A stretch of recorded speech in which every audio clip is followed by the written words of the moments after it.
Hey everyone, and welcome to Television from the Multiverse, the DC TV podcast from MailFuzz TV. I am Peter, and over on the other side of the screen is Connor. Yes, it is. Do I say something on this intro? I don't know. You do. I I guess. feel like it changes.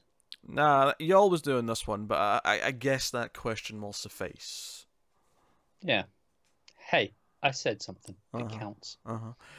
So yeah, we talk about DC TV shows, and coming up this week we have the 4 mid-season finale episodes, if you want to call them that, of Young Justice Season 3. Because they put out 4 episodes this past week. And then we also have a new episode of Supergirl, a new episode of Arrow, a new episode of Black Lightning, and a new episode of The Flash that we're going to be talking about. So that's what's coming up on this week's show. We're going to have a quiet couple of weeks after this because Young Justice is done for a couple of weeks, or for a while actually. We have 2 episodes before Doom Patrol starts up. Yeah, but then Supergirl is also going to be off for a little bit. So we got a quiet. Yeah, do we know weeks. how long Supergirl's off for yet? I think it was 2 weeks it was off. Maybe 3? 2 or 3? 2. I'll see if I can quickly check. It was back on like the 17th or whatever the Sunday happens to be, but Okay. yeah. So you know, we finally get a couple of easy weeks and not having to crunch this many episodes in before we record. Yeah, it's kind of weird. Because it's always a crunch. Let's be honest. It is. And we're only 1 day late this week. Yeah. As opposed to 2. There's a lot to week? watch. I can't even blame Carl that much because he was on the live stream the night before we were supposed to record and was kept up very late. So, you know. Yeah. I can't actually begrudge him for pushing things this week that much. But we're here now. We're going to talk about DC TV shows. But we do have news. We have important news, in fact. Probably the most important news we could have every year, given what we talk about on this show. And that is news of renewals, because we have renewals for every CW DC show, is what I meant to say there. We do. Well, I mean, maybe only one of them is a surprise at a push. Yeah, maybe. I don't know. So what that means is Season 8 of Arrow, it means Season 6 of The Flash, it means Season 5 of Supergirl, Season 5 of Legends of Tomorrow, and Season 3 of Black Lightning. And it's getting kind of weird how they're all starting to get high in the numbers now. Yeah, I will put some speculation out there now. Mm-hmm. Oliver Queen dies in the next event, and we have the new Green Arrow takeover, because then we still have an Arrow to call the show that. Okay, sure. I think this season has kind of been protesting that with the first half with him in prison and seeing if the rest of the cast could carry plot. So wait, do you think that I won't spoil it for anyone who's not watching if you use the timestamps to skip certain shows, but do you think the current duplicate Green Arrow on the show is what you're thinking is going to be the lead next year? Yeah. You think I don't think they'll be the lead. I think they will be the only Green Arrow. Okay. But I think the rest of Team Arrow will be around. Will be around, and will be what is carrying the show. So when we said that the one good episode this season is when it just ignored the rest of the cast and focused on him, that you're telling me next season could turn into the rest of the cast but without him. Yeah, well, judging on where and when he's going to die, it will be, so we'll come back from the mid-season as the new show, essentially. I like how you said where and when, not if. Yeah. Well, yeah, it's a where and when. We all know. I mean, it feels like they set it up for that event. I still don't know if I believe the CW are going to do it. Unless ML just wants to leave, like he's done, and he's like, you know what, I've had my happy time here, 7.5 years. I'm ready to go. If that's the case, then fair enough. They have to write. I wouldn't blame him. He's a busy man. I know. Obviously, he's still very passionate and seems to care about the role, or at least he puts on a show that he does. But he has a lot of other projects on the go. So no, but we got renewals, which is pretty much good news all around, with the possible exception of Arrow. I mean, I'm not sure if having more Flash is so good at this point either. I don't know. Part of me can't wait to see how they top the villain next year, because I feel like Flash has had a steady decline. Like there's been some hope maybe early on in some of the seasons that the villain might have improved, but I feel there's been a steady decline ever since season 1, where the villain just keeps getting a little bit worse. And we're at a point now where Deville was quite bad for a lot of the back half of season 4, and then Cicada came in and was just like, no, you thought that was bad? hold my beer, right? So part of me, I cannot wait. I cannot wait to see how they top Cicada in awfulness next year. I can't deny there's an appeal to that. I'll be honest, I'm extremely glad Legends got a renewal because As am I. it's delightful, and I think that and Black Lightning are the only ones that were ever in any real potential danger. If there was any danger at all, which there probably wasn't because it's CW. I think Legends was always the one that was in the most danger. I am delighted it's at least getting a 5th season because it's the best one. Yeah, Black Lightning is a weird case where it was maybe in danger, not because it was worse or because it's. I don't even know what its ratings were like. I don't know if they were necessarily that much lower, but by its nature of not being connected, it feels like it would for them would be an easier decision. It'd be easy to get rid of it without it affecting anything. Yeah, yeah, I get that. I think it does quite well though. Actually, I think Black Lightning is that's actually. Fair. I don't typically look at the ratings that often. Yeah, Supergirl suffered a bit from being on Sunday, but I mean, it's kind of weird because it's like, well, Sunday's not a night you typically have an audience trained to tune in. So it's it was always gonna suffer whatever they put on that Sunday slot. I think it's a kind of a show of confidence in Supergirl that they went with that one, thinking that one will bring the audience. They'll stay for Supergirl rather than put it out to die. Yeah, it's worth mentioning they renewed like a bunch of other shows as well. Supernatural's on what season now? This will be its 15th season coming up next year, or in the fall, if you will. Yeah. Does this? And they did not have to kill their main character and replace them. They did not. No. That I know of. Yeah. Pretty sure it's still them too. And annoyingly, this article, because I'm on Newsarama, they're only telling me the comic book shows, but they've renewed like 11 shows total. I think it was 10 shows. Because they renewed Roswell for sure. Because I rolled my eyes. I think they renewed Charmed. They renewed other things. I'll just have a quick whole bunch of stuff.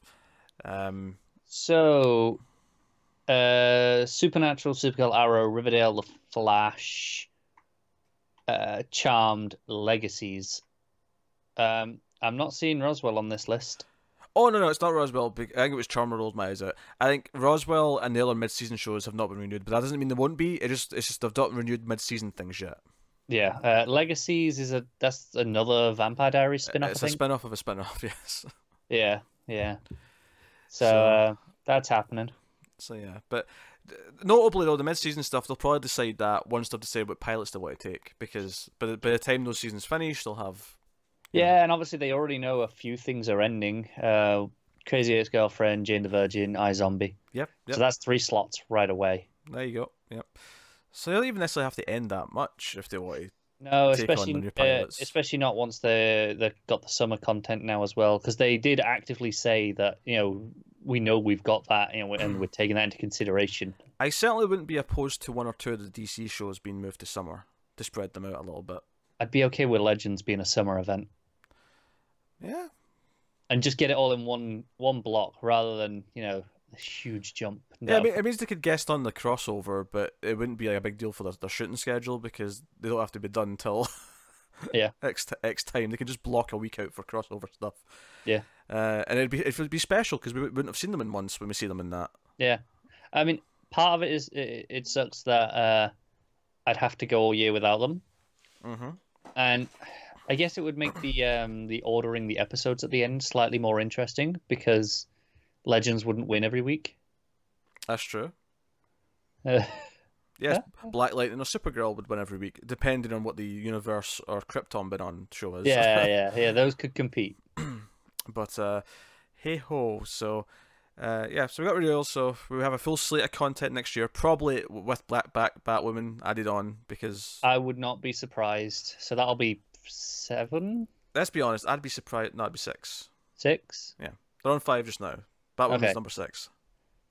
6 plus the whatever DC Universe shows on, and then possibly Krypton, possibly Pennyworth as well. Since I really hope one of these moves to the summer. I don't think they'll put on all 6 at the same time. I think this year, if they have 6 shows, I think this is the year they actually make a point of starting one at a different time. Quite possibly. I think they do.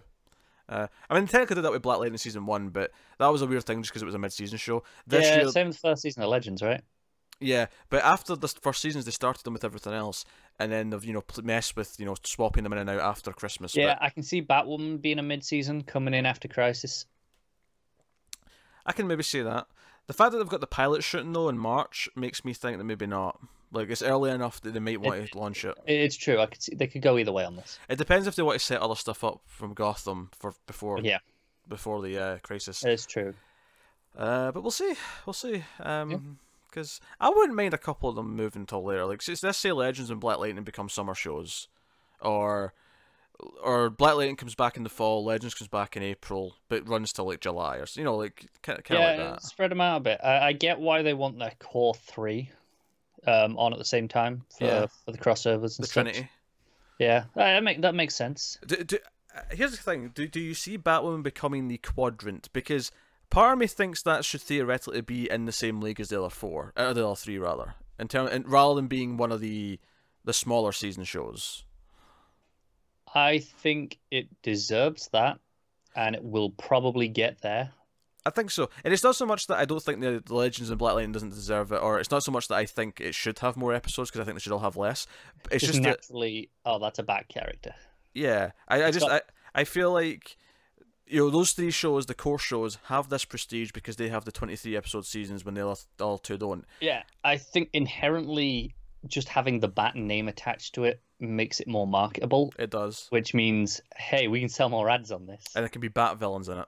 Which, that shoots up your ratings, because every week you just have to, hey, Scarecrow's on this week's episode, and it's like, oh. Which makes a change from them not even to be allowed to say Suicide Squad anymore. Oh, more on that later. More on that later. Yeah.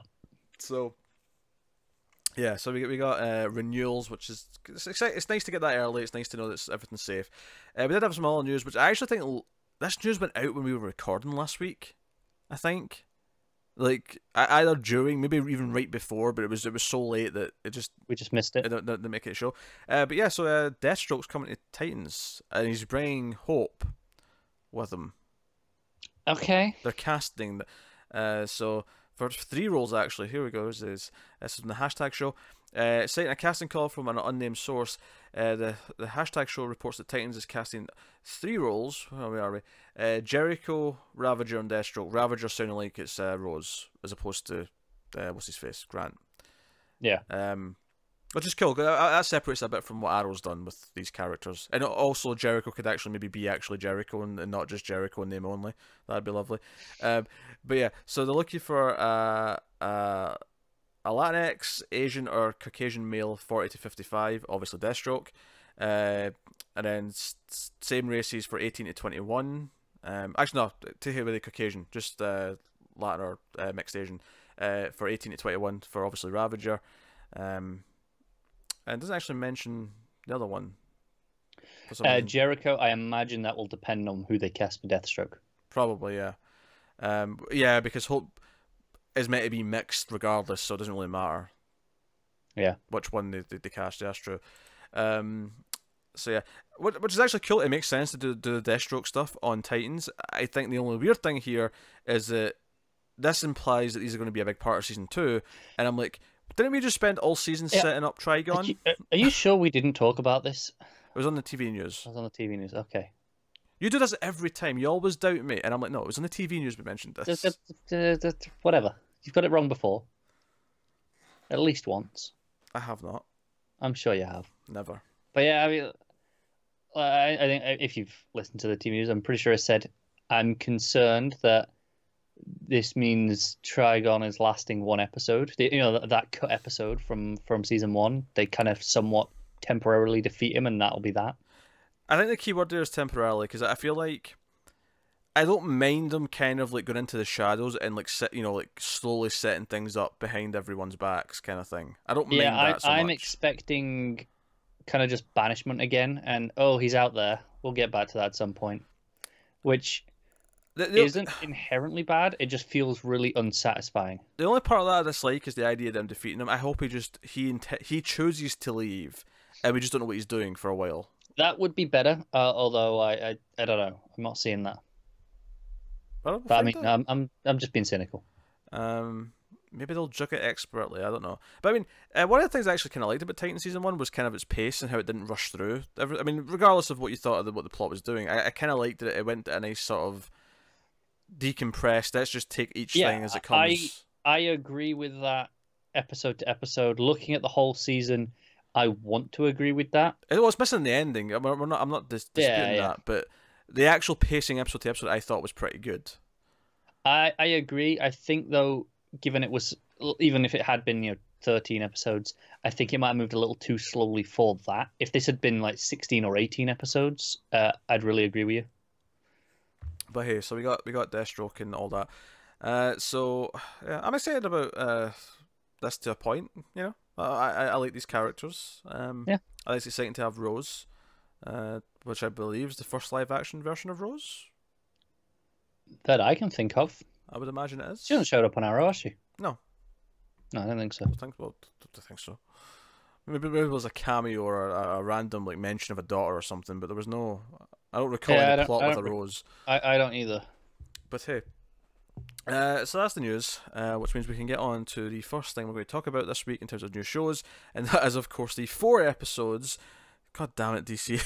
The 4 episodes of Young Justice. Not that I don't enjoy watching 4 episodes of Young Justice, it's just trying to talk about 4 episodes and remembering to distinct them in my head is really tough. I do want to give DC, the service as a whole credit, is that we were at one point concerned they were going to dole these out one a week just to make them last, so it made it look like they had content. And they've gone, nah, screw it, have them all. So it's a show of confidence in their in what they've got coming up in their slate, in that they feel confident that they can put out 4 in 1 week and not feel like they need to make them last. Yeah, it's weird though, because there's 2 weeks of nothing after this. I honestly would have thought, well, just go back and dish it out in 3s and 2s instead of 3s and 4s, and that way it's only 1 week of nothing. Yeah, or even less. Just fill that extra week. Like you've got 13 episodes. Just 5 2s and a 3, and that's you covered all your weeks between Titans and Doom Patrol, more or less. I'd have to sit down and actually check the calendar, but like I think it would be. Yeah, I imagine they want to start with that 3 and then 2s from there. Yeah, whatever. Yeah. I don't know. It's I don't know why. It's just weird that there's like 2 weeks of no content, but. Hey ho, we have 4 episodes. They are 10 through 13. The episodes 10 through 13. The names are Exceptional Human Beings, Another Human Freak, Nightmare Monkeys. That's the name of that one. And True Heroes is the 13th episode. So what I will say about this actually is there's actually kind of a plot thread, at least through the first. Actually, no, all 4 of them. Basically, there's other things going on that are just kind of depending on the episode. But the Cyborg origin is kind of the 4 episodes. Does that start in the first one? Yeah. Okay. You meet him in the first one. The accent's at the start of the episode 11, but it's episode 10 where you meet him and he's okay. And he's asking his dad to come to the football. I will say I laughed during all the scenes with him in the locker room. Mm-hmm. There's one of the other kids, the 2 dicks.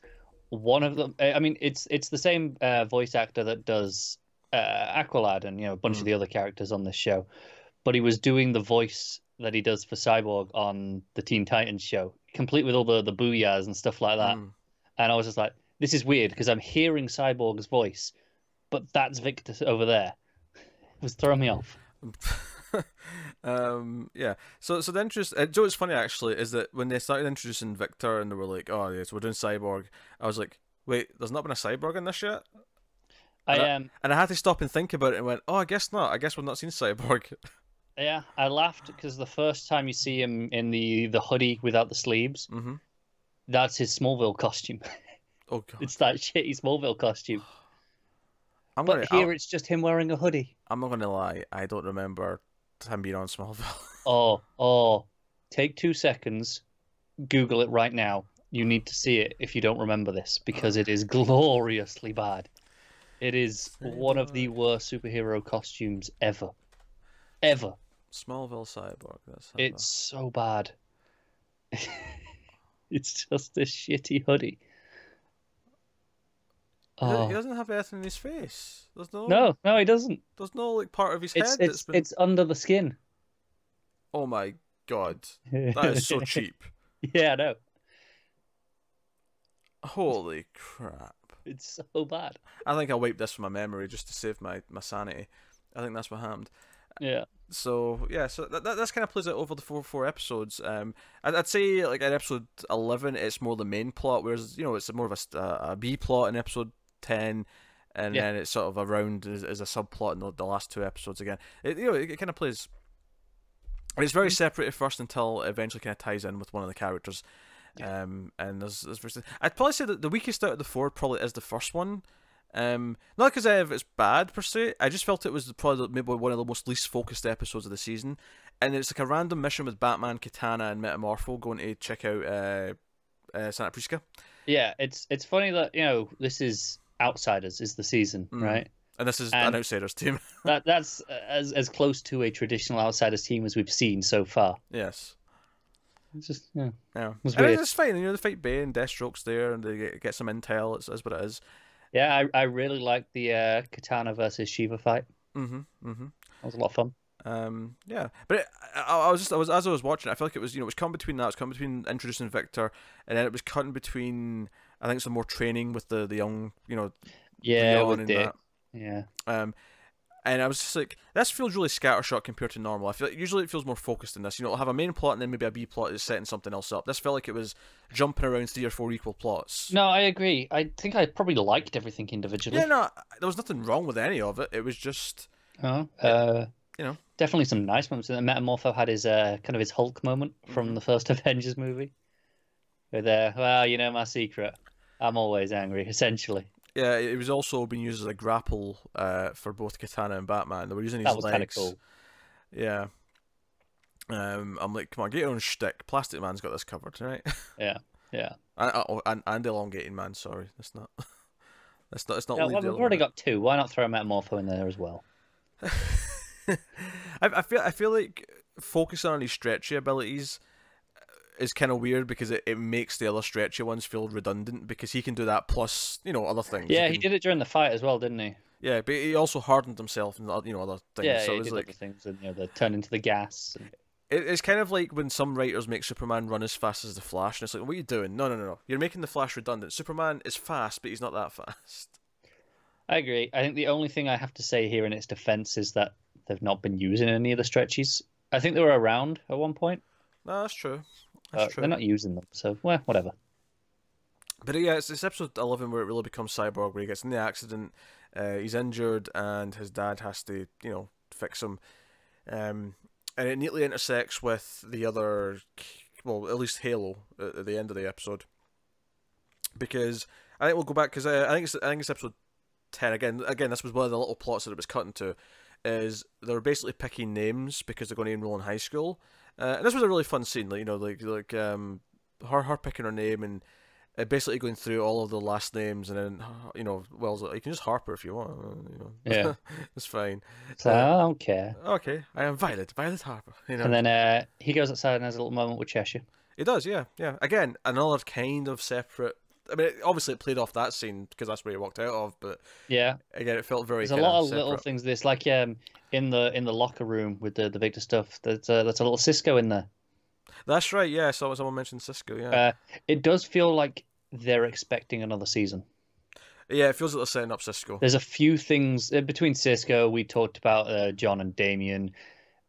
The Red Hood stuff that might still pay off this season, admittedly, but there's a lot of things that feel like. Okay, we're kind of setting up for another time jump. Yeah, so that stuff's fun, but I think the real fun of the high school plot, which is the other main plot in episode 11, is them going to high school. Just 2 of them, not Brion, but Halo and Forager. And Forager gets a charm from Zatanna to look human, and we meet Fred Bugg with two G's. Fred Bugg with 2 G's. Yes.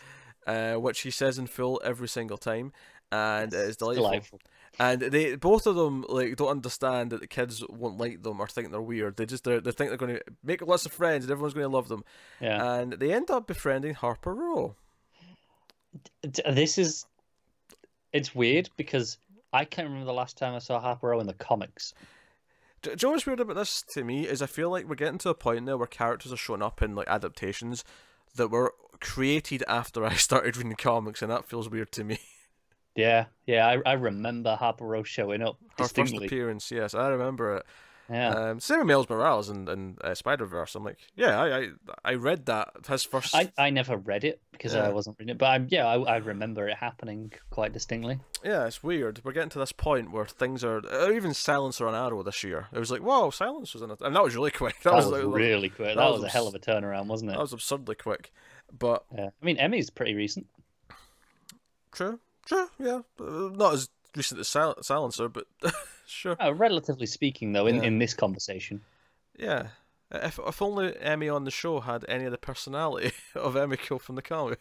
No. If only Emmy on the show had any personality. That's true. I'll take any personality over being accurate. Yeah, take your pick. Take Plastic Man's personality, whatever. Just a personality. Yeah.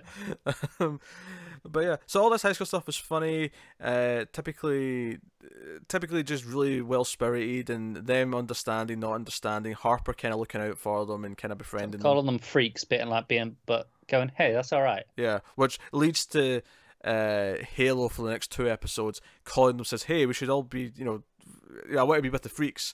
She keeps referring to themselves as freaks like over and over again. Yeah. Over the next couple of episodes. So that stuff's delightful, but at the end she basically like initiates a new power because she feels like a pull, and she ends up in the lab where Cyborg is. Because Cyborg, she opens a boom tube. Yeah, she opens a boom tube specifically, and she is drawn there because Cyborg was created with a father box in the show specifically, and the father box kind of takes control of him and makes him go kind of basically Terminator-esque, and he's trying to like kill his father. And Halo kind of calms him down with her mother box powers, because this is where we kind of get the revelation. I don't know if it's the end of this one or the start of the next one when they actually sort of get into this. Yeah. But they basically the concern, you basically are a person who fused with the mother box. So when you said you didn't really feel like the person you were before, that's actually kind of true. You're kind of this new amalgamation of two things. It's not even fused so much. It's like the personality of the mother box is there. It's just there's a couple of residual memories. Because for all intents and purposes, she died. Like, she was gone. True, yeah, she did die, but so there's still enough of her there, though. I feel like there's little bits there for sure, but I don't know if there's enough there that I'd call it emerging. Well, the reason why I'm saying that though is because she's not known until now that's what she is. Like, no, exactly, but she's felt like a completely new person this whole time. Sure, no, but what I mean is like. To me, it's more of a creation of a new thing rather than it's just the mother box. That's why I'm saying it's a fusion, because the mother box doesn't know that it's a mother box. Like, she doesn't know until she finds out. And this personality, that lost his memories. Yeah, this personality's experiences are all fresh. They're all brand new. Yeah. She's starting from scratch, so it's basically a new life form, essentially. Sure. So that's cool though. That's interesting. I don't know much about Halo, so I assume this was what it was like in the comics. It might have been, or it might have been something new here. I don't know. This show has changed things here or there to suit its mythology. Yeah, so they set up that, and then this episode 12 that we're kind of on to now, is about again we see some more of these characters are kind of figuring this stuff out, and there's more kind of Cyborg going nuts again, and she has to kind of stick close to him because she can calm him down. Like, the mother box power can calm him down and negate the father box power, but temporarily. The main plot of the episode is actually Beast Boy is back. We get some stuff from his show at the start. We have him going on a date with his girlfriend, this princess, but he tries her good goggles before they're going out, and it's this VR. He's like, I wonder if I can. They've got the game based on my show. Can I play as myself? And sure enough, he puts on the goggles and he's playing as himself, But the goggles, of course, have like a meta-human detector and the sort of built in, and they kind of jab him. And he ends up going on this kind of almost David Lynch-esque like mind trip. It is wonderful. I loved everything in this sequence. There's a lot of questions I have about choices here, because there's a sequence first where he's still in his game, kind of, but it's all these heroes who've died. Yes, mainly the captain is Wally West. Yeah. most notably. And then this monkey that shows up and talks to him throughout the whole thing is voiced by Wally West. Oh, it's obviously the same voice actor, but what I mean is that it's meant to be the voice of Wally that he's hearing. They point it out at one point. And then there's the weird Teen Titans Go knockoff Doom Patrol Go. I loved this. This was fantastic. Because you had all the voice cast from Teen Titans Go. So you had did Starfire became Rita. Cyborg was Robot Man. Robin was Chief, and it was Raven was Negative Woman. No, it was funny. I didn't expect it. I had no idea this was coming. I laughed out loud when it came up saying it was so surreal and self-aware and delightful, but also was kind of serving a point. Yeah, and you even see Beast Boy and his Teen Titans Go. Teen Titans Go version. Look, yeah. I loved all the sequence, and then it cuts to him being in Hello, Megan. Yes, which was really funny as well. I really appreciated it dropped the resolution. Yeah, it went quite kind of rough looking. They put scan lines in. I also love that Hello Megan is kind of spreading because Artemis used it at one point in these episodes. Yeah. So that made me laugh. I do enjoy that spreading. So ultimately, Miss Martian gets called in to go in and try and help, and he kind of comes out of himself, but she's in there to kind of sort of guide him out, and it's kind of this touching moment. And they're kind of big sister, little brother, and it's kind of a nice thing. Yeah, and there's this idea that he kind of walked away from that life and walked away from his relationship with her to try and do the acting and get a bit closer to remembering his mother. Yeah, and then this all kind of feeds into the last episode of the first half of the season, where episode 13, where the mission that the main team go on is based off a lot of intel that we get in the 3 preceding episodes. Yeah. Namely, they figure out Granny Good is probably Granny Good because they hear Beast Boy hears Granny, and because it's the good goggles, it's not a giant leap to go to Granny Good, or Granny Goodness rather, and because what Batman got in the Santa Priestess mission, they basically have this mission to go in and break up. The Justice League are off doing other cells of this, but they're going to this main one to break up this meta-human. It's just they think it's a sales ring. It actually turns out to be more of a fight club. They're actually making them. They're making people bid on them, but they're doing it after gladiatorial combat with their powers to sell them. Yeah, it's very reminiscent of the start of last season of Agents of S.H.I.E.L.D. Yeah, kind of, yeah. With Cassius and that stuff. And this is where we finally see Terra. Terra's finally there. Brion, of course, is there.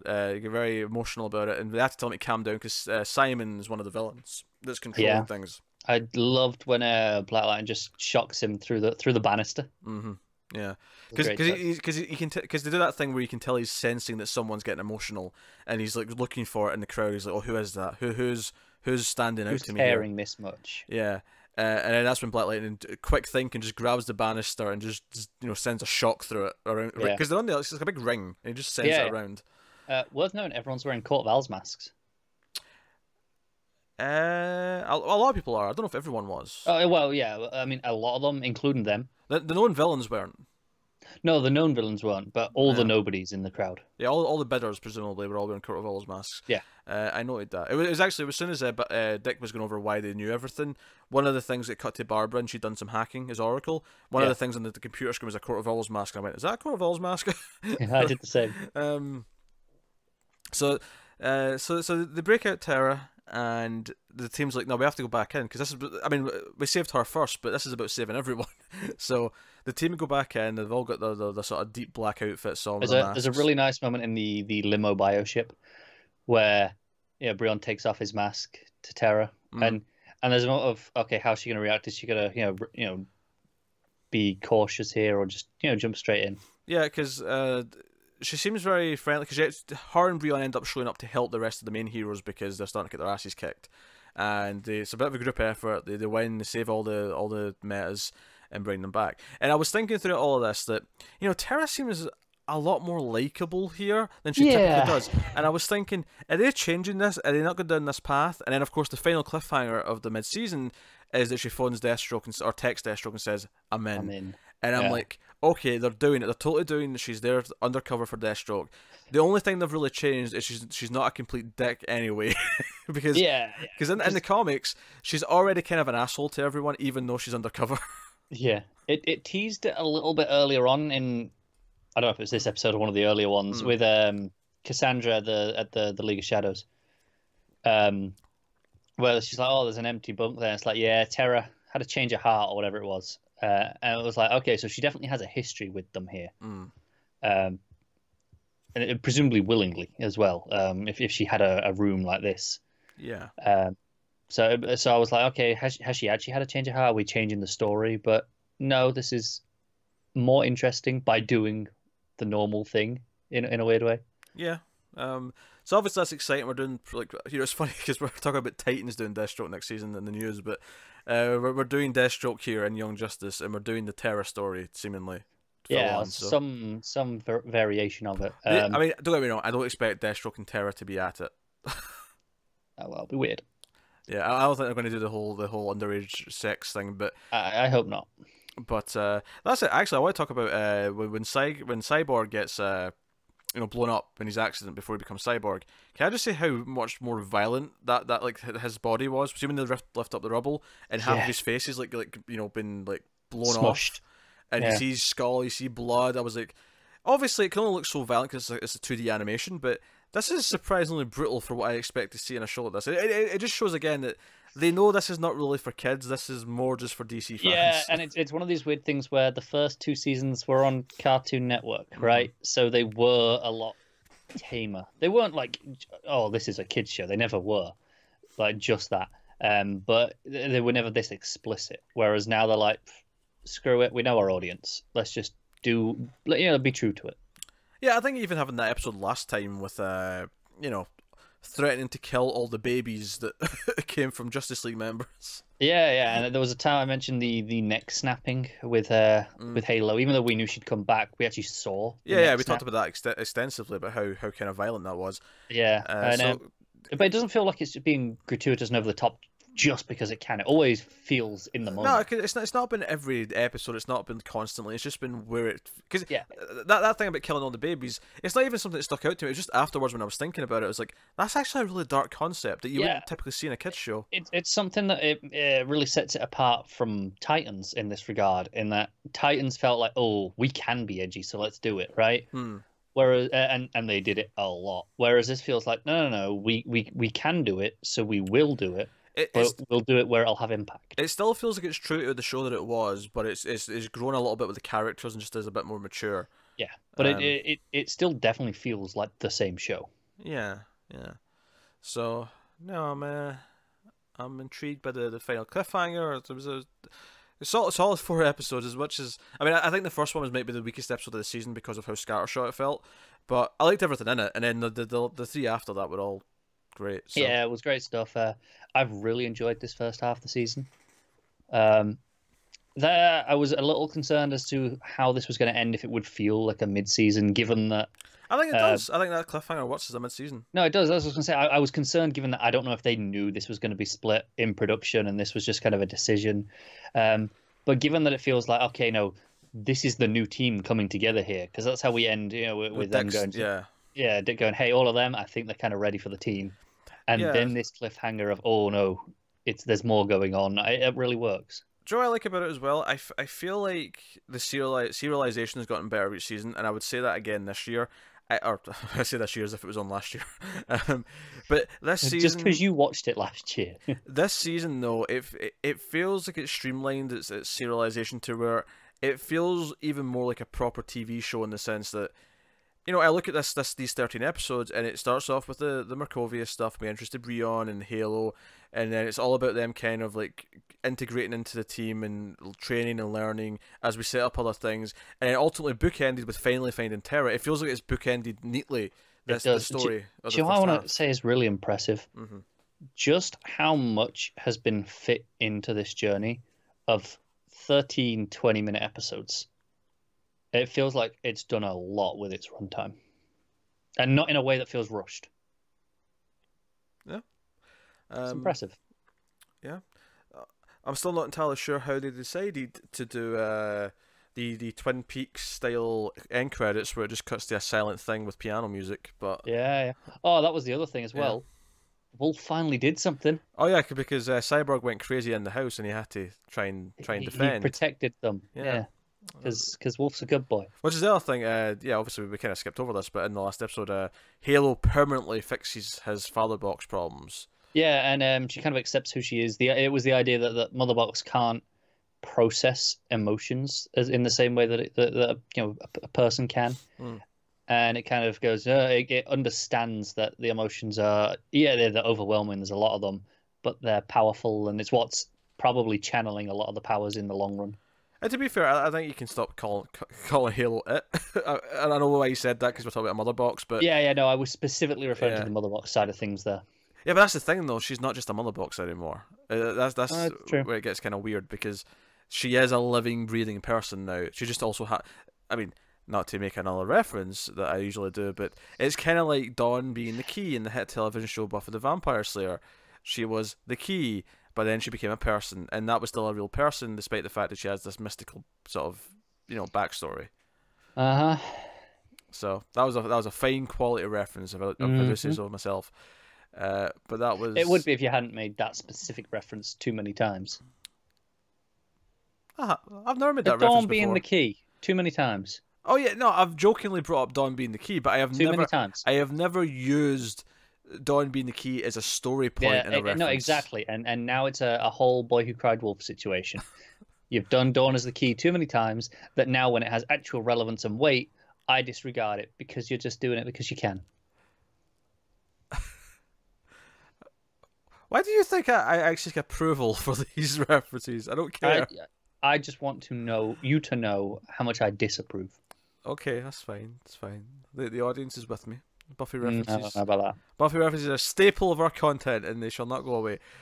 That was Young Justice, episodes 10 through 13 of season 3. That'll take us on to Supergirl, season 4, episode 11. It's called Blood Memory. I just instinctively went to say Blood Money because I see blood in them. That's what it usually says. It's true. I don't disagree. But yeah, Blood Memory is what it's called. So this episode is frustrating, I think, because it feels like not most. There's one that does not feel good in any capacity, but there's several plot threads in this episode that feel like fine plot ideas and fine character beats that seem like a good idea, that are all basically ruined by the fact that they squeeze too many plots into one episode and none of them have time to actually develop enough to have the weight that they should. I agree with that for the most part. I do think it has what is possibly the single most powerful moment of the season. Okay, that's fair. In this episode, probably the best moment of the season is in this. Okay. Maybe it could have been better. Okay, what plot are we on? We'll start with that plot. Nia. Yeah, we're on Nia's plot. Okay, so Nia is trying to get a day off, or she's cancelling a trip home, but then Kara says, "No, take a day off. James won't mind if you can't, fly." And she's like, "James will be fine with it. I'll talk to him." But she's like, "Oh, I can't drive across country because my sleeping problem." Sleep. Yeah. Kara's, "Oh, I'll drive you," which I will question, like, how close is she to Nia at this point that she's willing to drive her across country? I mean, I know Kara's a gem. Don't get me wrong. She's just a delightful, wonderful person who's happy just to drive any friend. This is like someone walking out of the room saying, "Hey, you moving house attention? I'm willing to help." No, you don't. You do it when you love someone, but they have to be asked, and you have to be, drag into it. You have to be bribed, is what you're saying. Yes, you have to be bribed, at least with free food. Yeah. Yes. But they go on this trip. We find out some stuff about Dreamer and how her sister's expecting the power because it's passed on through the woman in her family. And I actually kind of like the idea here that they never assumed it was going to be Nia just because she's trans. Like, because it never felt like a malicious thought. It was just, well, if it naturally, because you assume from birth that this is a biological thing to pass this down. When they say this is passed down through the generations, you don't necessarily think it's open to something like this, this interpretation, shall we call it. And I thought that was a nice little twist. I thought, that's actually a really nice little message, the idea that she's really a woman despite the fact that, she wasn't born that way. Yeah, even this mystical, almost semi-biological thing recognises her as a woman. And that's a really nice message. That's a really cool idea. And I thought that The problem I had with it though is that as soon as this came up and that our sister was expecting it, I could almost see the scene that was coming towards the end of the episode right away. I get that, Mm-hmm. but I still think it's possibly the best scene in the episode. That's fair. I'm conflicted on it.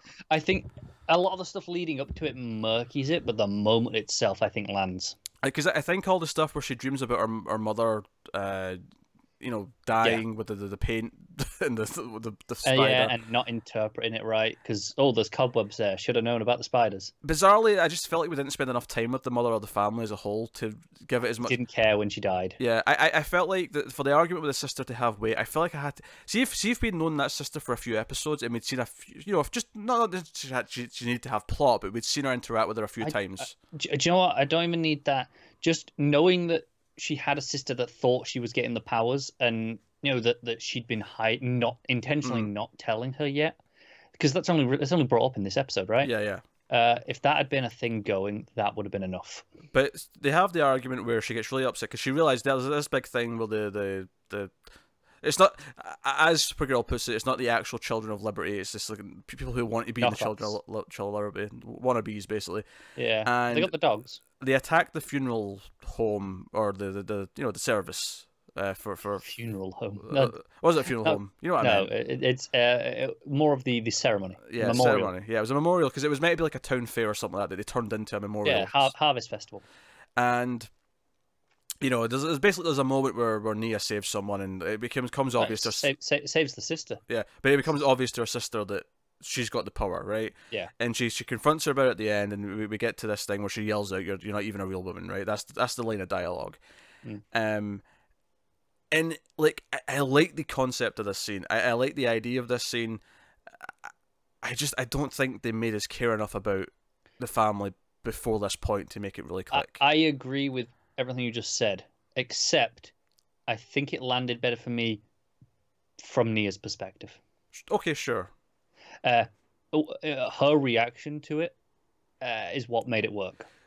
The sad part about that is I think that reaction hit so well because the actress herself probably has heard this a lot in her life, and it was probably not even that much of an act to just react to that. To go back to that. Yeah. It was probably a very easy thing. I mean, easy is not the right word. It wasn't easy, but like it's probably a very natural thing to familiar slip into. Yeah. Yeah. Because I actually really like the scene with her and Kara afterwards. The scene in the car when Kara just pulls away. Because this is the thing, I was almost ready to crack a joke about Barry, always like taking his mask off. Yeah, I was too. But I was like, no, this feels like the right thing to do. Because it's the motivation. Because it works on two fronts. One, it's the right thing to do because Nia feels alone and no one can relate to her. Right? It's right for her. And it ties in nicely with the sister theme. Yeah, it ties in with what Kara's going through, where she's feeling disconnected from Alex. She feels awful because Alex doesn't know who she is. That like someone who she can confide in has been taken away. That she's desperate to find that again, and this is like a new door is open to trust someone. Yeah, this is nothing like Barry, where hey, I just met you, I just saved you. Oh, cool. Mask down. Whatever.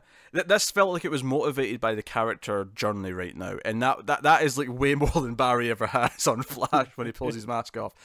And it was a nice scene for the last 3 seasons. It was the way she pulled the car. It was like, you know what, screw this, and she just pulled over and Neil's like, what's going on? So I need to show you something, and they go out. And do you know what I actually really liked here? I liked that she didn't know she was Supergirl as soon as she took the glasses off. I liked that it was. It was like, wait, what are you doing? And it didn't just click immediately because her hair was still tied back. It was still different. Yeah. And it was like, no, swoosh, thud. It's like, yeah, I'm Supergirl. Like, oh, yeah, fancy that. And of course, this inspires her to looking at the folder at the end. She's looking through, Brainy's designs. I thought this scene was really good. I thought Kara's motivations were perfect. Yeah, it was a sweet scene for both of them. It worked really well. Although now that I've mentioned glasses being brought off, I do want to complain about another moment. This is 2 episodes in a row where Kara's taking her glasses off in a room full of people before I feel she's out of line of sight. In fact, in this episode, she's basically surrounded by civilians the moment she takes her glasses. It's in the funeral scene, the service, where, bad guys jump in. People, I mean, sure, there's a bit of chaos, so it's not everyone's paying attention necessarily. I still feel like, no. She takes her glasses off in the middle of the room. No, I agree with this one. I think she maybe gets away in this one that people don't really know her here. Why did I pretend? I can just do it. I've got glasses on. Yeah. I did the motion as if I'm pretending I've got glasses. I'm like, I've got glasses. I can do it. Yeah, I'm gonna give this one a little bit more of a pass in that people there don't really know who she is. Compared to last week when, hey, that Lena's in the super room. smart Luther is right there. Yeah, I guess. I don't know. It bugged me because 2 weeks in a row this has happened now. It has. And we're just accepted to buy that it's, it is what it is. And again, like, I think the Kara Alex stuff, it's frustrating, isn't it? it's frustrating because I think there's so much potential, and I like some of it. Like the actual confrontation at the very end when Alex kind of tells her off for interfering. I was like, okay, this is well done because it's mostly relying on their acting. The reaction's good. This is working. And then you have a moment, probably the worst moment of the entire episode. And this is saying something given how the plot in this one starts. But we'll get to that later. But the worst moment in the episode might be the scene where Alex practically turns to the camera and says, "There's something wrong with my mind. It's like something's missing." And then the music got really dramatic, and I went, really? Don't have her just jump to A, don't jump to that conclusion, and B, if she does get to that conclusion, don't have her just spell it out like that. We saw last week's episode. Don't do it in one episode. Have her go through some time before, like, I don't know why she would realize something's wrong straight away. And it really bothered me that why did losing Kara make her incompetent at interrogating some because frat kids? Her not having compassion for aliens in the same way makes sense. That completely makes sense. Yeah, absolutely. Which is what we were talking about last week, was what we expected. Yeah. Her feeling kind of off and not being good at her job in other ways just feels kind of random. And it feels like a way to rush her getting to the point where she thinks something's wrong. Yeah. And although I'm kind of glad she was shit because Brainy going in, acting was delightful. That was delightful, but it was kind of one of those plot threads where I'm like, the episode would probably benefit if it wasn't here because it's taking up time. And also, I'm not sure how much I buy that the other kids were like, "Yeah, you're one of us." It was funny. Don't get me wrong. It was a funny scene because Brainy's great when he does stuff like this, and he goes in and says things like, BTW and things like that, or BT Dubs and. So you can tell I don't even say it normally in regular speech. These are all things that I understand, but there's certain slang that I just refuse to use because I have principles. Yeah. I have YOLO. principles. Yeah, I ain't saying that's that. one. No, I say say that because I read that in I think it was in a comic this week. Someone went YOLO, and I went ugh. So you'll get there. We'll talk about that on the other Multiverse show. Oh, you will. Comics the Multiverse, or DC Comics podcast, where we talk about comic books every week with Matt. Although Matt's not on this week's because he's away helping. He's not, is he? He's actually helping someone move. I think that's actually why. It's funny I mentioned moving earlier. Is that the reason? Yeah, he's helping his sister or sister-in-law move. I never thought to question why he wasn't there. I just went, whatever. Yeah. Anyway, so that stuff was frustrating. That moment really made me groan. It was like, just let's spell it out for the audience. And because I like the idea of like her going to Jean and saying, "Hey, can you check if anything's happened to my mind?" and him having to lie and go through the motions and being like, "Look, placebo effect works." But that shouldn't have been this episode. That should have been two or three episodes at the least. It feels like they're rushing through it in a way that feels unnatural to me, and it kind of sucks because I thought there was potential in this plot, and instead it feels like they're kind of gimping it, which sucks. So that was a mixed bag. So there was good stuff in that plot, but bad stuff in that plot. Let's go back to the start of that plot. Mm-hmm. With the kids in the pills. Well, no, we have to go further back than that. In fact, I want to say that I actually double-checked I was on the right episode because the opening shots of Comrade Zor-El was identical. I don't know if I have to go back and compare it like side by side, but it felt like the same opening shots of like 2 episodes ago. Going against the tank. Yeah. When she's like fighting the drone or whatever, but she gets the nosebleed and collapses, and we get a tease at the end as well that the Russians are kind of like looking into this and like trying to figure out what's wrong with her, but. When she collapses, there's a shockwave that goes all around the world, and literally right around. It's not just when she collapses; it's when they're doing the defibrillator on her. Quite right, you're right. But there's a shockwave from that goes all the way around the world, like right across the Atlantic, and you see this big wave. The whole Earth is this big wave of energy, which we find out later is gamma rays for some reason, going all across the energy, right? And first, maybe this is the sort of thing. If it was on The Flash, this would be why we have so many metas this season. It's like, oh, the wave of gamma has created this many metas, and we have this one this week and this one that week. Yeah, but this time it affects a bag of pills, and that's it. Yeah, a bag of pills that these two, low level drug dealers are flogging. And drug dealer is giving them too much credit. Okay, there are a couple of idiots who happen to have gotten some pills that they're trying to sell, and Yeah. they sell it to these college douchebags, and instead of giving them a high or whatever, it makes them Hulk out. Oh, what was the phrase? It was something like something Hagrid. When he got, because one of Oh them yeah, got physically bigger, and I can't remember what, but I did laugh at the time when it was something Hagrid that they called him. yeah. It was, you look like a something Hagrid. Yeah, Yeah, I can't and remember what I it was. laughed. So I was like, it's not bad. That's Best was part of stupid. that scene. I everything about this setup of the plot was stupid, and then everything with these kids after it. The fact that the sister takes one intentionally for revenge when they get taken And or then beat up. Alex is just like, yeah, whatever. Yeah, like everything about it just felt. I was a little confused as to why that, because it affected that one kid way more than anyone else. Like, he physically seemed to grow, Hmm. whereas no one else did. They kind of rippled up a little bit and got stronger, but they didn't get that much bigger in the same way that that first guy did. To save money, do it the big way once, and then just. Yeah, but it was really jarring in that they had it happen with him next to someone else who wasn't getting bigger. I actually think that justifies it better in the sense that it's showing you clearly side by side that it doesn't affect everyone the same way. Sure. Because they're doing it with them side by side, saying no, this affected him this way, this guy though a little bit less. Sure. But it was all stupid. It was. This pill plot was stupid. It was just it was the thing for the DEO to be doing when we could have just spent all that time fleshing out the other plots. Yeah. Like I say, it's a really frustrating episode because I love ideas in it. Yeah. Oh, and we haven't even talked about the shit part. What's the shit part? James. Oh, yeah, covering up for Lena. Yes, a Mr. Olsen chatting shite. Also, they're crap at board game night, so they're practicing on their own. I really like the idea of Lena just being like, screw this, I need to win. I'm going to practice board games. I do like that idea. But then James comes in, and he's clearly going to go, do you know what, we're not working out.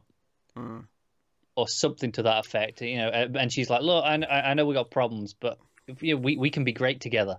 And he's like, all right, well, we'll play board games together. Do you know what's funny, actually? See when Kara couldn't remember, or Alex couldn't remember Kara's favourite movie, right? I got a little annoyed at that because I'm like, oh god, this feels a bit forced. But they actually sold me on it because they justified it with what? Because our favourite movie is Wizard of Oz, and they justified it by saying that it was the reason why it was her favourite movie is because Dorothy felt out of place, out of her home world, and that's why she liked it. And I'm like, oh, that makes sense. She wouldn't know that then because the reason why she likes it is because she's an alien, and if all the memories of her being an alien are gone, she wouldn't. And I was like, okay, you know what? That actually tracks. That makes sense. No, I agree. At first, it was a little weird. I was like, you know my favourite movie. You know what I mean? It's like you don't have to be that close with someone to know their favourite movie. Yeah. Also, Alex's favourite movie is Terminator 2. I approve. That's a fine choice. To a point. Right. That's not my favourite movie, but it's up high enough that I'm quite happy It is. for that to It be was a when choice. it was when she was like, ugh, not the original though. Oh yeah, I don't agree with that. No. Well, no, that's not what she said. Kara just said we're going to watch Terminator then, right? And she's like, T2, thank you very much. I think I didn't take it as shitting on the original so much as just clarifying. No, my favourite's Terminator 2. You're supposed to know me. Fair enough. Kind of thing. Also, Kara's very bad Schwarzenegger impression was also pretty funny. I'm not gonna lie. That was pretty adorable. I was kind of into it. Yeah. So, was that everything? I feel that was everything. Yeah. Obviously, we mentioned with James that the one of the other reporters wants to do a story about the genetic testing. Yeah. Because they've got secret funding that's into something, and it's presumably the testing to give people powers that she's been testing on people. And James is like, no, it's all about Bud. His journalistic integrity just tanked. It literally dove out the window. Just tanked. I'd be okay with James diving out the window. I mean, honestly, if we're going to kill... Frustratingly, Kara would catch him. Yes. But, I mean, if we're going to kill some characters, Lena and James are the two that I'd happily kill right now. I think I'd like to keep Lena outside of James. I'd like to see her kind of overall kind of go into that villainous plot. She's definitely had better things and has more potential than James, but right now she is tied to James. She is, but if we can get rid of James and get her free of that and get her back to being okay, is she going to go evil? When's it going to happen? And kind of really dial in on that. Maybe make her the villain for next season. I don't want her gone because I think she's actually quite good in that role. James is just kind of wasted and has been for a long time. Yeah. Yep. So there you go, Supergirl, basically. I thought last week's was a better episode because it was way more solid overall. It was way more, I think, just consistent in what it was doing, and it had a lot more good things generally throughout. This had some great ideas and was kind of let down by stuffing too much into one episode, but some good moments came out of it. So, I think the moments that I liked in this, I liked more than anything in last week's episode. But overall, last week was better. Yeah. Okay. I can more or less be on board with that. Which will take us on to Arrow, which is season 7, episode 11. 7-11. It's called Past Sins. And this episode has a number of things going on. It's not a very good episode, though, was it? I mean, it's had worse. But this was particularly dull. It was very dull. You notably fell asleep. Yeah, I did. Yes. So, what's going on here? So, we have Laurel is getting creepy stalker notes about killing her or exposing who she is and so on, and she thinks. I just want to say this is why you don't have cats. I literally saw a cat hair fly up and I thought it went in my mouth. It was a whole thing. Yeah, I can tell you've been bugging out over it for the last 20 seconds. Yes, it's your fault, you little shit. Yeah, it's you. Oh yeah, put your mouth right near him. That'll help. Shut up. All right. So. See what I mean? I got it, though. I got it. That was a success. Oh, for God's sake. That was a success. Okay. So, we have this stalker thing. Laurel runs into this guy she recognizes from Earth 2, and she reacts. And he seems to know who she is, which is the weird part of it. Which is why I thought, like her, he might actually be the Earth 2 guy who's came over. It turned out the Earth 2 guy's been dead for a while, though. And this Earth 1 guy is also a criminal, and she kind of gets help from Felicity, and who, by the way, invites her out for like a sort of friend date kind of thing. Girls' night out. Yeah. And Laurel doesn't understand that that's what it is, but they're at this point in their relationship now with their friends. And she's like, look, just have some wine. Even Dinah helps her at the end, and it's like, is this going to be our Birds of Prey? Because the news came out they're doing a Birds of Prey-esque episode. I'm like, God, no. I don't want it. Not with Felicity being the Oracle. I don't want it. Which is shitty in itself, but we're doing Birds of Prey with 2 canaries. They are both birds. Yeah, yes, but 2 canaries and an oracle. What sort of canary team? What sort of Birds of Prey team is this? A heavy dose of canary Birds of Prey team. Yeah, it is. But yeah, so that's going on. But the twist at the end was, even though the guy who she thought was the stalker got arrested for something else and put behind bars, Dinah gets a note herself. So it's, Laurel was getting the notes and then Dinah gets one at the end. So this is someone else, something else. So presumably the Birds of Prey episode is going to be them hunting down whoever this is. Probably, yeah. That makes some sense. So yeah. So we'll see who that ends up being. I'll be honest, I don't care enough to speculate who though. Yeah, I don't really either. So that was one plot in the episode. Another plot was Diaz and Suicide Squad stuff. We actually got a couple of villains came back. China White's back. The Grant, Wilson's back. Yeah. And they're all getting bombs put on their necks. And, Curtis is kind of not wanting to be involved in this. He's not really approving of the whole bomb in the neck thing. He thinks it's inhumane and so on. He is reluctant, and then it's actually very obvious early on that something's fake, right? There's a very obvious fake out in this episode where Diaz... I was beyond drunk and called it pretty immediately. Yeah, Diaz gets out of his restraints and sort of kidnaps Curtis, and he's escaping, and he eventually kills Curtis, which is the moment where if you didn't believe it was fake before then, you just know it is. This is not Curtis's death. Yeah, but you can call it pretty much as soon as he gets out of his chair. Yeah, this is all a test. This is all a simulation. This is what Curtis is putting in his neck, whatever it is. And sure enough, he thinks he's getting away. He makes a phone call which has all the information. He's given names and stuff over the phone, and then they bring him out of the simulation. None of those other villains were ever actually there, and Kurt's just like, "Oh, thanks for your cooperation. That was easy," and just walks out. So Diaz is pretty pissed. It is what it is. Yeah, and Diggle's not allowed to say Suicide Squad. Yeah, because no, it wasn't Diggle. It was Curtis, wasn't it? It was Curtis, yeah, because Curtis, when he's arguing that they shouldn't be doing this, he's like, "Oh, don't dress it up in all names. This is just another suicide." And then someone interrupts him, and I was like, "Are they not allowed to say it? Are they not allowed to say the phrase?" I think they're probably not, because we know they're not allowed to use all those characters that they had on the Suicide Squad. That's been very public. Because that was straight up Die Hard 4 when it was PG-13. He was yippee-ki-yay, mother, and then someone gunshot. What is it here? We're calling it Ghost something. The Ghost Initiative or something like that. I don't know. Maybe it's a shit unmemorable name. Yeah. Say what you want about Suicide Squad. It's got a ring to it as a name. Yeah, it's alliteration. So yeah, exactly. Yeah.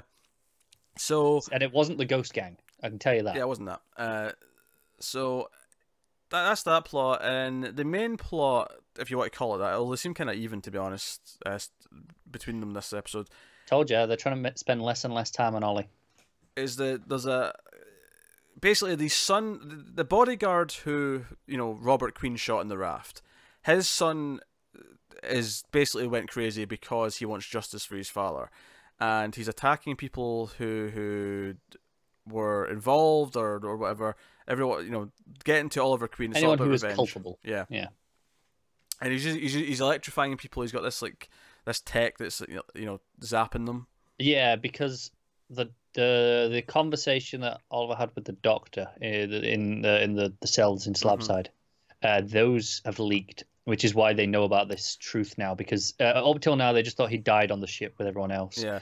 This is where he's learned. Yeah, because he kidnaps because Oliver goes on this show on Channel 52 to talk about stuff, and he goes very well. He's very forthright and all that. So he's promising not to lie about anything anymore, and the guy kidnaps the host and tortures him, and makes him say that Oliver Queen's full of shit and blah blah blah. So Oliver, after this, he catches the bad guy and this all goes down. There's a whole standoff in the police station where the bad guy wires up 3 cops, one of whom I'm sure is Curtis's boyfriend or ex-boyfriend. That dude he was dating for a little bit? Yeah, Officer Hot. That was what they called him, right? Oh yeah, that wasn't his actual name. No, but that's what they called him. Well, the reason why I say that is because in Winona Earp there is a character called Officer Hot. There is, but I'm pretty sure that's what Curtis called him. Yeah. But he de-escalates the situation. Day is saved. Blah blah blah. But he goes on TV again at the end and admits this and says, "This is what happened. My father did this." And this speech is enough for Emiko to show up because at the start of the episode they started at the graveside, right?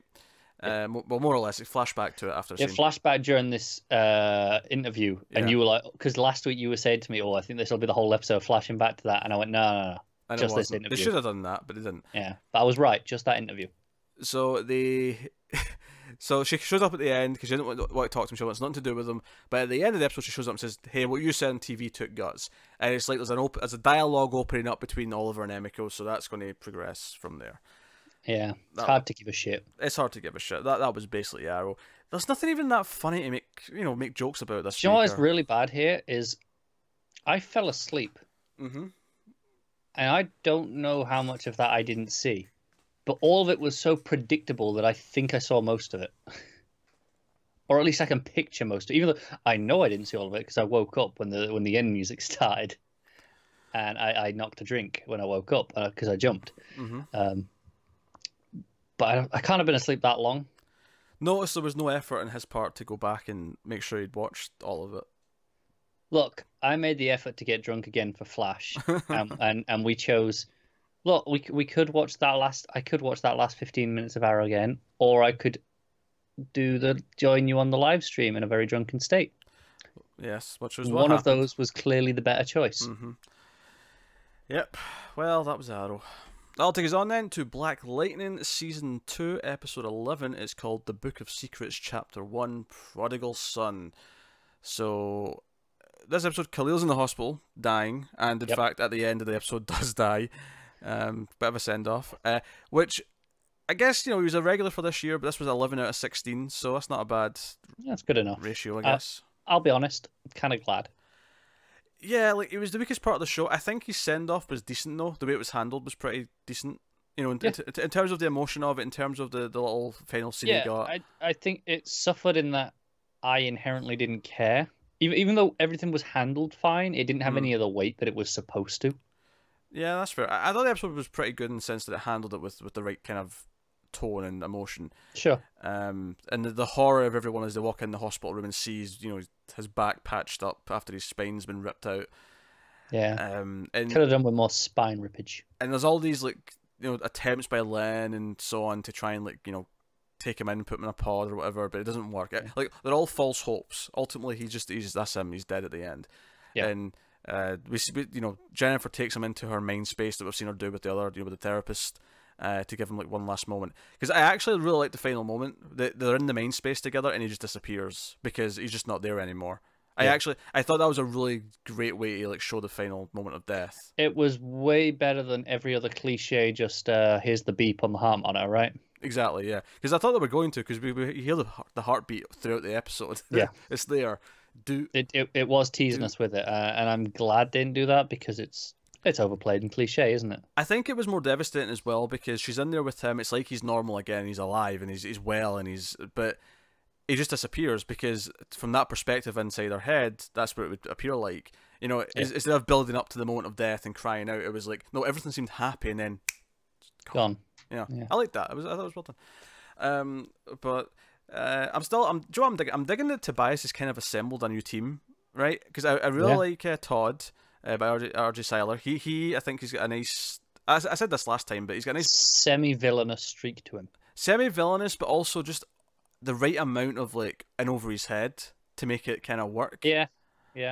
But he even gets sent on a little mission to break out the Jace Doctor. Who.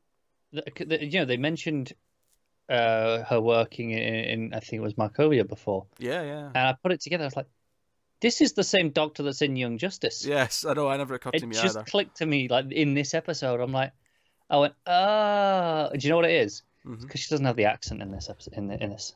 Well, it's also the fact that in this she's clearly an evil bitch, but in Young Justice she's actually quite sympathetic. Well, nice. Yeah, that too. But it just kind of clicked, and now I'm suspicious of her in Young Justice. Immediately, I've gone from somewhat trusting her, although it was suspicious at the start, to somewhat trusting her over the course of this last 10 or so episodes. What's funny to me actually is that in Young Justice, Jefferson's having it off with her. Yeah, exactly. and then I see her here, and I finally put it together. Even though these names have been around, overlapping, it's just this episode I went, oh, it clicked, and I went, okay, now I don't trust her again. So, yeah, so we have a little break scene where he comes in and uses a fancy pen with a hologram and all that, and he's paid off the guard. The guard's dirty. Yeah, and they get away with it. But yeah, because I think Cutter has had some effective scenes. She's not always been great, but she's had some effective scenes. You know, when she grabbed Khalil with the police, cars. Yeah, she's really had moments. The start of this episode where she just kind of casually walks out the church after poisoning the Reverend, who's now dead. You know, Tobias has got his way. Do you know what? I like that payoff. It really sells Tobias as a villain that they didn't keep worming their way out of it. Eventually, he did get his way, and the Reverend and Khalil are both dead. Yeah, and I liked his scene with Henderson. As did I, and I love it because Tobias, because obviously the big thing here is that Jefferson actually pulls Henderson and says, "Hey, we need you kind of on our team here to pull this off and put him away." So he shows him the secret hideout. Yeah. Full disclosure: some people may not be as dead as you think. Oh yeah, Gambi's not dead. And I love how when he agreed to do it, his first question was, "What sort of food you got down here?" I'm like, "That's a good question. What food do they have down here?" It's a very good question. I want to know these things. But he's on the team, and they send him in an official capacity because he can go and talk to Tobias because they find out his location. And Tobias is, waxing lyrically. He's so cocky and egotistical. He thinks he's got everything figured out. He's going, I know you need a warrant to be in here, but I'm so confident I'm going to let you stand here for, a few minutes and I'm going to brag that you can't do anything. Yeah, he's entertaining himself, basically. He's gloating in front of his face. And then you just hear Gambi over the comm saying, "Okay, we've scanned the room. We'll face that way a little bit. Okay, we've got the safe. Go." And it's like, oh. There was a plan. Yeah, this is all part of the plan, baby. And and they're looking for the briefcases with the data inside it, which he doesn't have on him. He's smart. Tobias is smart enough to not have important things in his house. Tobias remains my favorite part of this show, and it's not that anything else is that bad. Just that he is beyond compelling. Yeah, no, he's great. He's a great villain. The way he works, the way he like demands that Cutter like clean up the dead body. Yeah. Even though, and it's a really great scene where he kind of like almost bonds with her, and then immediately just at the end says, "Now clean up the dead body," and walks off. Yeah, and even the way that it's almost mustache twirling, the way he plays with Henderson. Mm-hmm. But it never crosses that line. It just feels egotistical that he feels that he can get away with this, like genuinely. It's almost not. It's like it is mustache twirling, but he's doing it because he wants to get away with mustache twirling, and it doesn't feel forced because of that. It feels like, no, this is just who he is. Yeah, it doesn't feel cheesy. Yeah. So it's really effective in that sense. And a lot of the episodes, in the hospital waiting on Khalil, Jennifer has that alteration at the car with the snobby white woman who, do you know what the fact is? See this scene? This is the sort of scene where if it wasn't happening almost every week in some capacity, like on the news where you hear about these stories every week, you'd almost maybe look at this and go, this is a bit on the nose, but it's actually not. This is so consistently happening. You hear stories every week of police being phoned because there's a person standing next to a pool, there's a person standing in their own lawn, like all these stories, that it doesn't feel forced at all. It feels like, this is just sadly the world. It is. I hope they address that she kind of went overboard with blowing up the car. Oh, absolutely, yeah. Because it never really got into that. It was like, okay, you've got too much power. Let's deal with that. I think the concern in the moment was that she couldn't turn it off after she'd done it, and it was like her emotions were taking over her powers. Yeah, but it felt like a very conscious choice for her to blow that up. Like she chose to go into that. I think the controlling the powers and her emotions that are linked to that is part of that, because clearly she got angry and then she thought it was okay to do this out of anger. And it became about trying to calm that down. It's something Jefferson needs to have a good old chat with her about, though. And I liked the scene where she actually has the idea to can I jumpstart Khalil's body, because it's mostly electrical impulses. Can I do that? And Lynn quite rightly says, look, you've not mastered your powers enough to start messing with that. Let's not be silly. I mean, I know you brought your father back with a bit of a jump start, but that was just a blunt hit. Yeah, as a blunt hit. Yeah, this is more intricate what you're talking about here. This maybe, but I like that she thought of that. I like that she's questioning that, and I feel like her saying, "Can I use my powers to do this?" is a step towards her saying, "I want to use my powers for something." She's getting more comfortable with the idea that they can be used for something good, that's good, because we know she's getting a costume at some point in this season. So we'll see how that plays out. And this doesn't have much this episode, but she does have a couple of little scenes with Grace. It's just the same where she comes in and brings food and just have some cheeseburgers. Can't fault it. Yeah, it's all right. I mean, we're about 2/3 through this season now. Yeah, I think there's 16 episodes. Yeah, I think so. So it'll probably be this book and one more after. Unless this is a 6-parter, I'd say probably this and another 3-parter. Yeah, that's kind of what I'm expecting, which is cool. That's it. I'm pretty sure there was 1 2-parter, so it could be a 2 and a 4 potentially. I mean, it could. I could probably find out. I'm not sure. Depends if they've given us names for episodes or not. Sometimes this one's at least 3 parts. I have names for the next 2. Yeah, that's as far as I've got as well. So I'm going to assume 2 lots of 3 and that should make it quite nice going into the final bit where it's like, okay, this is should ramp up nicely for the end game of the season. Yeah, so obviously Jace as well is kind of evil and wants to do experiments and shit. So she's quite happy to go with Tobias and kick down this wall under the clinic that's got these original metas contained. Yeah. So they're getting, I imagine, what's going to be superpowered foot soldiers, which will probably necessitate the idea of having the whole family suit up, because it'll be like not just one superpowered enemy, it'll be Tobias plus these 4 metas potentially. Yeah, which is kind of cool. Yeah, that's cool. I'm glad that Khalil's over and done with. We can move on now. Yeah, I think because the death was handled well, the effects on Jennifer going forward should. Yeah, that's fine. I'm okay with that stuff. So I'm a lot more positive on this episode than I have been on some of the last few. Yes, that's fair. I think I liked quite a bit of the last one as well, but I think this one and last one were both pretty solid. Yeah. I have little to fault. So, But hmm. this one didn't have any spine ripping out, so therefore it was not as good. No, the spine ripping was fantastic. This is true. This is true. But hey, but that will take us on to the final show of the week. At least I think it is. I'm getting confused still because they changed the order because Black Lightning. Yeah, you're not used to ending on Flash. Yeah, but yeah. So Flash season 5, episode 12. It's called Memorabilia, and we we have another Inception or style episode where we go into someone's head. Although in this case, it's Cicada's daughter, or not daughter, niece. Sorry. Niece, yeah. We go into her head. And Nora's going to go in with Barry because she's going in pairs because Sherlock's done this before with his partner who was called Watson. I was so close when they said a partner. I went, "Oh, it's Watson." I was so close. Yeah. But Nora's worried because one of the things that he tells her is that whoever goes in together, like they'll be able to share each other's memories essentially. They might get glimpses of things. Yeah. So Nora, of course, having been working for Thawne, doesn't really want to share her memories. So she kind of sneaks in when everything's set up before everyone else gets back and gets herself trapped. Silly bitch gets stuck. Yeah, she gets trapped. Of course, Nora needs to learn another lesson. Although, do you know what's funny about this one though? Is the lesson she learns by the end is that she should trust Thawne. Yeah.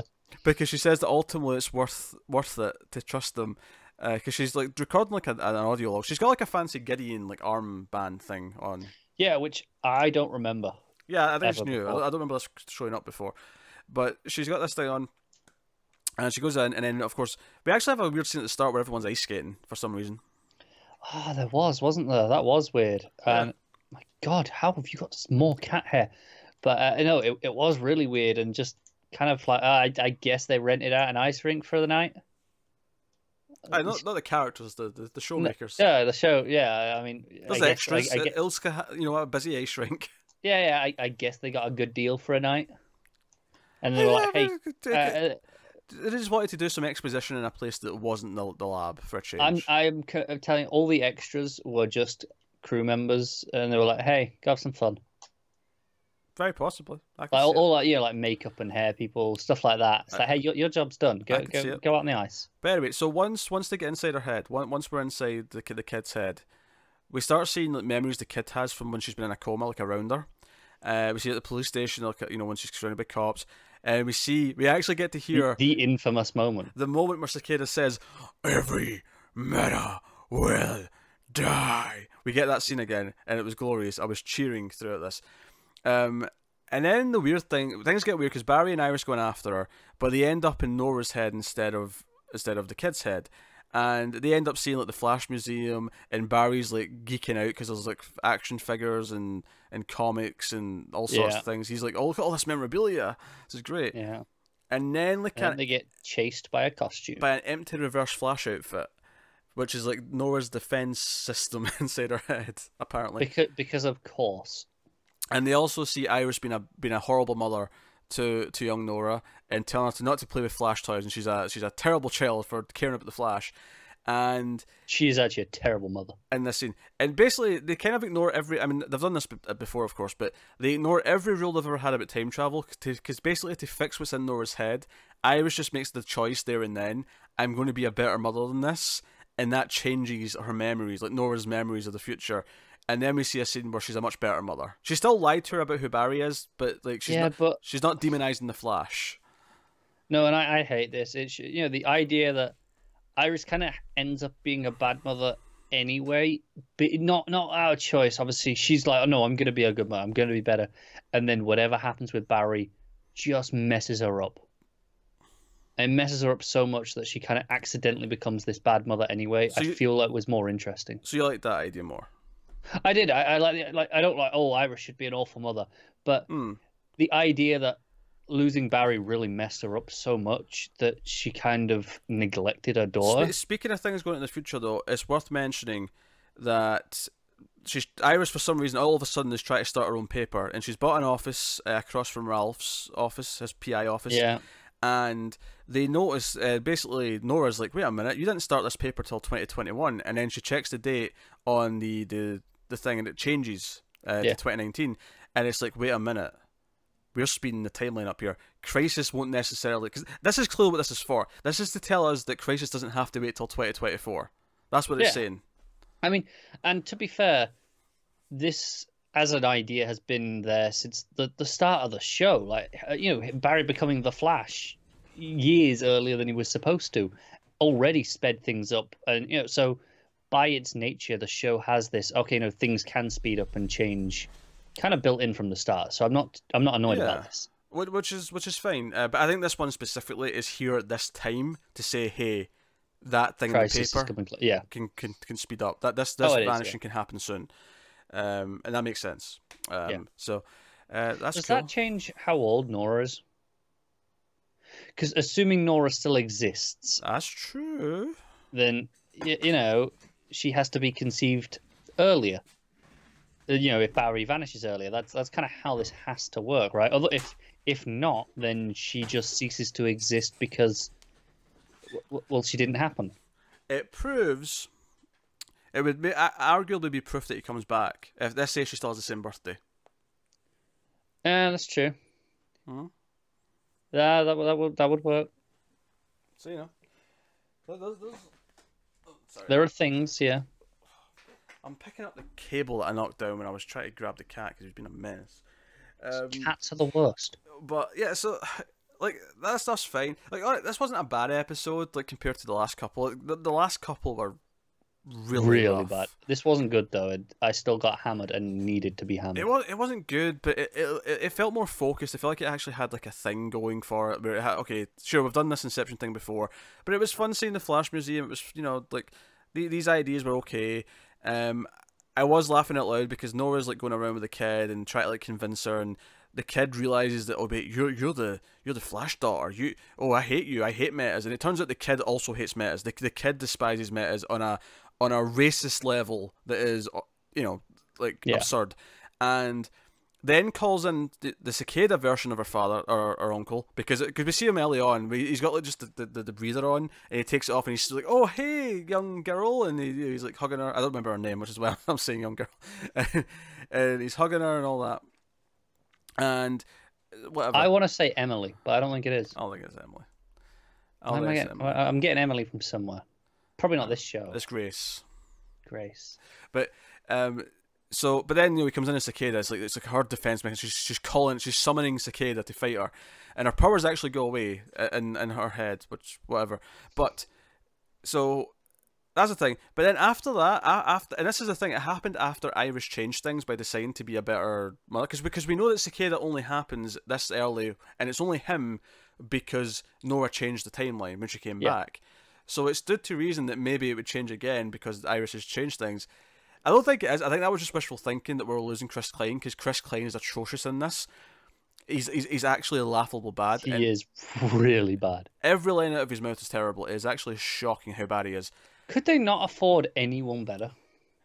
But we see like a female version of Cicada with long hair, and it's like, oh, like who's this? And I was thinking, my assumption now is that it's actually meant to be an adult version of Grace. I think so, yeah. Inside her head. That's my assumption now, but she's going to inherit the mantle. But at first I was like, oh, I hope this is like, we got rid of Chris Klein and now it's this person. I can't believe they're going to legacy Cicada before they legacy Flash.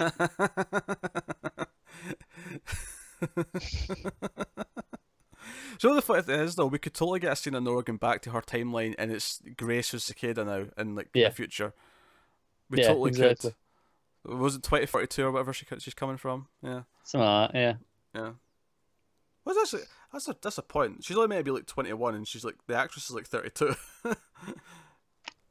I mean, where are you getting 21 from? I suppose. She's only meant to be born like a year or two before Barry vanishes. Yeah. That's true. 2024, so it's about 20 years. 21, 20, something like that. That's you're assuming 2042 is the time that she's actually from. No, it's 2049. I remember cracking Blade Runner jokes. It's 2049. Okay. It's closer to where it should be. That's fine. Closer, yeah. Yeah. And I was going to say, even so, it could have been a case of she went back to his last moments. Sure, she could have been from further ahead. That's true. That's very true. But I don't think it lines up. I think it lines up. Yeah. I was basically just going to compliment the actress and say, "Hey, you've been cast for something that's 10+ years younger." Way younger, yeah. Um, Beyond even the normal CW standard. yeah, but yeah. So that's basically that. There was a little subplot where Ralph was trying to cheer up Cisco by taking him to a bar, and Cisco ended up chatting up the barmaid kind of by accident. Yeah. They had a chemistry well enough though. Yeah, it was fine. And I do remember reading a thing where Cisco has the new girlfriend, so she's sticking around for a few episodes at least. Yeah, Cisco's determined to work on this cure. He's like, I should be working on the cure, And the weird thing about this to me is that I don't necessarily mind the idea that he wants to make a cure. I'm still just frustrated how quickly they introduced it in one episode, and then they're pretending like it's his life mission now. Yeah. It's just, it rings so false to me. I don't get it, but hey. At least he was here this week. That's true, he wasn't in last week's episode. Yeah. That's very true. Caitlin and Sherlock basically just stood next to the sleeping bodies to yell out what the computers were saying as they were inside the mines. Pretty much, yeah. That was basically They their didn't job. really do anything. Yeah, so there you go. Too many cast members. There is on this show. There actually absolutely is. Same with all the CW shows. They could all do with cutting one or two people at least. But yeah, hey, except Legends. Knowing our luck though, they wouldn't cut the ones we would want them to cut. They'd cut like actual good members of the cast. They would, wouldn't they? It wouldn't be James and Lena from Supergirl. It would be like Brainy and Jean would go. It'd be like, no. Yeah. We did. Yeah. On Flash, it wouldn't be. Who do we want rid of on Flash? I don't think there's an easy, obvious cut. I think Caitlin is probably one of the least useful. Yeah. It's funny because you feel like you've added Cecile as a regular, more recently. Yeah. But I actually typically enjoy her in scenes versus maybe. Well, this is the thing. I think the difference here is compared to Supergirl, I enjoy all of them in scenes to varying amounts. Yeah, there's no. Fun enough, I think we'd probably both agree that Barry should be the one to go and just have Wally replace him. But that's. Yeah, but that's not going to happen. And earlier in this season, I'd have gone, let's have Nora replace him. I'm not confident that I want that anymore. Given that she's kind of useless. No, here's the thing though. This is the same thing with Wally. There's nothing wrong with the performance. There's nothing wrong with the character. They just keep writing them to be idiots, and they keep writing them to job as the internet likes to put it. Yeah, I mean, we just talked about Nora's age is roughly in the early 30s. She's the same age as her parents right now, basically. Yeah, they're writing her like she's a teenager.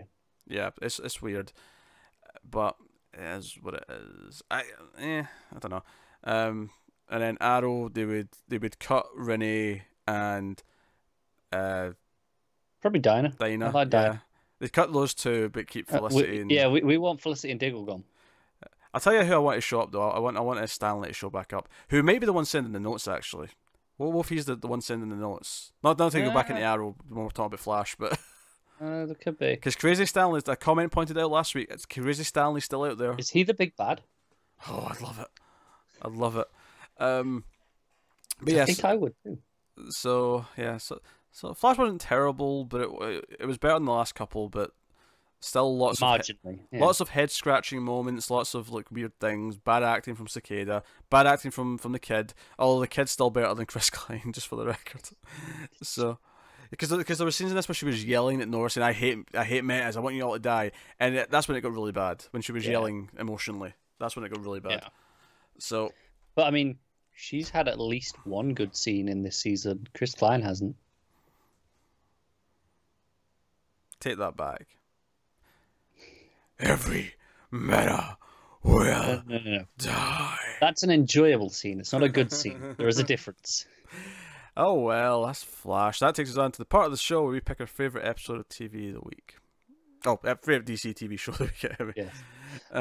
It's frustrating that I can't pick Supergirl because I would like to with its ideas. That's a great moment, isn't it? Yeah. I think for me, the Last Young Justice was really good, but I think I actually have to go with episode 11, the high school one. I get that.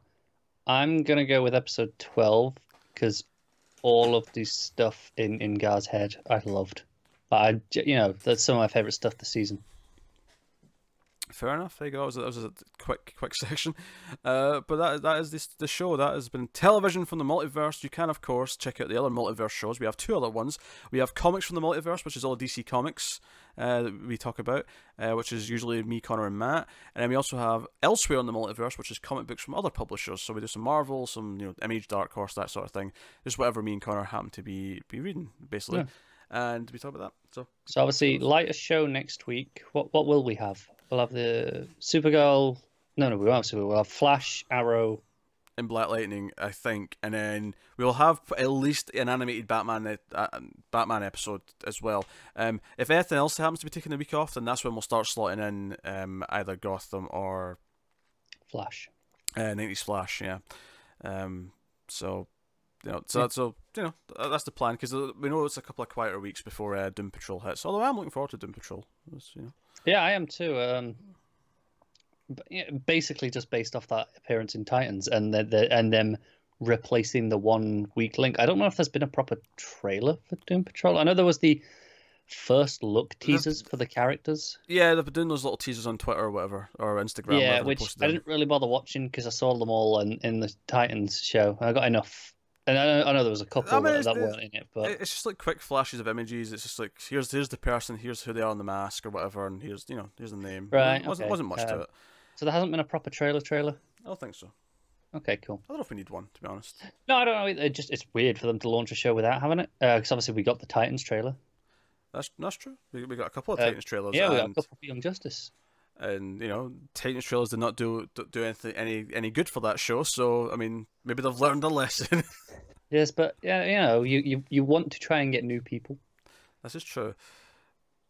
But hey, so you can let us know what you thought of any of the shows this week in the comments, like and subscribe, all that stuff. It helps us out a lot if you like and subscribe. It helps with YouTube's algorithms, or even if you're listening to the audio version on a podcast feed, you can rate us on your podcast app of choice, iTunes, whatever it is. Check out the other feeds we have as well, because obviously if you're on YouTube, you see all the other things going up. If you're on the audio feed, you'll go to patreon.com, as we mentioned, or I was about to mention. You can also support us on patreon.com/MailFuzzTV for as little as $1 per month. But another reason to go over there is that the top post has a handy list of all the different shows we do and all the audio feeds and so on to find things. Makes things very easy and simplified. If you're into other movie reviews, TV reviews, that kind of thing. But otherwise, that is us. So thank you once again for watching or listening. We always appreciate it. Keep watching DC TV and superheroes, and always remember that sometimes we screw things up for the better.